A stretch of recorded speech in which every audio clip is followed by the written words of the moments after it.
नमस्कार मेरे प्यारे देशवासियों। कल कुछ ऐसे बातें थी जो मैं आप तक पहुंचाना चाहता था। अभी भी वही कोशिश करूंगा। I often wonder what brought me here. Little did I realize that those baby steps in cricket would lead me to great lifetime memories. I always loved playing sport and cricket was my life. My father, Professor Sachin Tendulkar, was a poet and a writer. He always supported me and encouraged me to be what I wanted to be in life. The greatest gift I got from him was the freedom to play, the right to play, and I would always be grateful to him for that. There are many pressing matters in our country which requires our attention. Economic growth, poverty, food security, healthcare, among many others. Being a sportsman, I'm going to talk on sports, health and fitness of India, for it has a telling impact on our economy. My vision is a healthy and fit India. जब स्वस्थ युवा, तब देश में कुछ हुआ. India is set to emerge as the youngest average age nation in the world by 2020. So the assumption is, ये young है तो fit है, but we are wrong. We are the diabetic capital of the world, with over 75 million people being affected by this disease. And when it comes to obesity, we are sitting at number 3 spot in the world. The economic burden of these diseases will not allow our nation to progress. According to a UN report, the impact on the Indian economy of non-communicable diseases from year 2012 to 2030 will be $6.3 trillion US. यानी Indian 4 crore रुपये. आपने सही सुना, 4 करोड़ रुपये.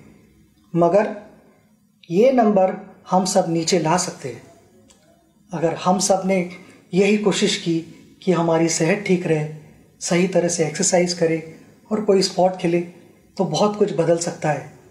But I feel उसके लिए we need a plan to help us become a sporting nation, to change our sedentary lifestyle, unhealthy mindset. हमारे fitness के सेशंस लाइट हो रहे हैं और खाने के सेशंस थोड़े हैवी होते जा रहे हैं. हमें यह आदत बदलनी चाहिए. मुझे लगता है कि इस मोबाइल फ़ोन के ज़माने में हम सब इमोबाइल होते जा रहे हैं. Many of us only discuss, but we don't play at all. We need to transform India from a sport-loving nation to a sport-playing nation. Make everyone more active and participative. Inculcate and develop a sporting culture in our country. The northeast of India, which has only 4% population of India, has a vibrant sporting culture. It has produced many sporting heroes, including our boxing icon, Mary Kom. Recently crowned champion weightlifter, Mirabai Chanu, Deepa Karmakar, Baichung Bhutia, Sarita Devi, Sanjita Chanu, and many more. Sport promotes social harmony. President Nelson Mandela's efforts to use the Rugby World Cup in South Africa's journey to become an inclusive state is legendary. Sport has a unique way of building a nation. It builds character for individuals, and character for individuals means character for India. From being a naughty child to chasing a dream to win the World Cup for India, I became more disciplined and more focused. I had a goal and I started planning for it. But the most important aspect was the execution of those plans. Not always did I succeed. There were occasions where I failed. But sports taught me to get back on my feet again and compete in the fairest possible manner. I fondly recall a few lines shared by my father Many years ago, पराभव म्हणजे शेवट नाही. हरून घरात बसणं योग्य नाही. कधीतरी एखादा उत्कृष्ट खेळाडूही शून्यावर बाद होतो, पण त्यानंतरचा संघर्षच उद्याचं सामर्थ्य निर्माण करतो. आयुष्याला एक वेगळी कलाटणी देतो. We must build a sporting culture in our country. Otherwise, a young, unfit, unhealthy India is a recipe for disaster. I am humbly proposing a framework of 3 I's here. Invest, ensure, immortalize. Invest. We must invest our own time and effort and ensure our wellness. Each one of us needs to start adopting an active sport and play it regularly. We have our honorable chairperson who loves his game of badminton, much like the famous poet and lyricist Gulzar Saab's love for tennis. Age is no bar, as we are a country where one of the oldest marathon runners is the 101-year-old E.P. Parmeswaran from Kochi, whom I met recently. Our citizens and school children should have access to more sports infrastructure. Open spaces and playgrounds should be retained. Along with smart cities, we should look at building smart sport cities. In this context, I appeal to the Honorable Minister for Corporate Affairs, Arun Jaitley ji, to kindly consider a percentage of CSR spends be made compulsory for the development of sports infrastructure. At a policy level, sport should be at par with any other subject in schools. Children representing school, district, state or country should get added marks or grades. This has been an area that I have been pursuing since the beginning of my tenure. I am grateful that it is indeed under serious consideration with the HRD and sports ministries working together on the same. जब घर में बेटी पैदा होती है तब हम कहते हैं लक्ष्मी घर आई है. उस लक्ष्मी को लक्ष्मी की तरह रखना हमारे हाथ में है. Daughters of India have shown what they are capable of with champions like Sindhu, Sakshi, Saina, Sania, Mithali, and the list goes on and on. When dreams don't discriminate, then why do we? I want to appreciate their parents, their family members, their coaches, their friends for helping them, for encouraging them, and that is the only reason they have reached here.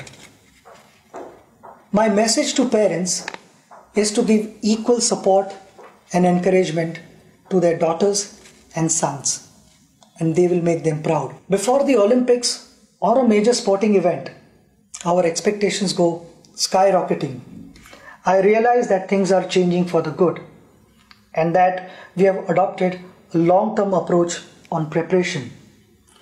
Along with early identification of talent, we must also have a dedicated squad guiding our athletes' preparations.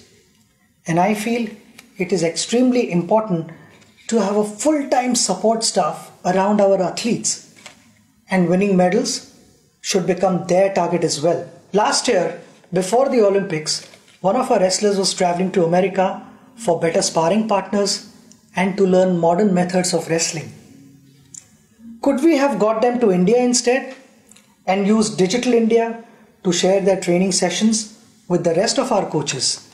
And I'll back that up with my conversation with our badminton icon, Pulela Gopichand, who said there is abundant badminton talent in India, but he was concerned about the coaching standards in our country. Persistence, preparation, and practice will help us achieve our targets. I know there is no glory in practice, but without practice, there is no glory either. In short, financial security is often a challenge when any sports person decides to focus on sports alone as their career. I am sure our colleague and former India hockey captain Dilip Tirki will agree that in most cases, the sporting career ends at the early age of 35-40 years. Ironically, it is an age when a professional's career usually takes off or is rather stable. I'm also aware that the government, through its many institutions, employs sportspersons and supports them, which we all appreciate. But we have many national, state, district level retired athletes who don't have a proper job. Some of them are probably passing files from one table to another. While ensuring their financial stability, we must also keep their minds engaged. Their skills and passion for sports would be best utilized for coaching our future generation. A case in point is the life of Nauri Mundu, who was a national level hockey player from Jharkhand. Following the end of her playing career, she doubles up as a teacher and works in the farm to make ends meet.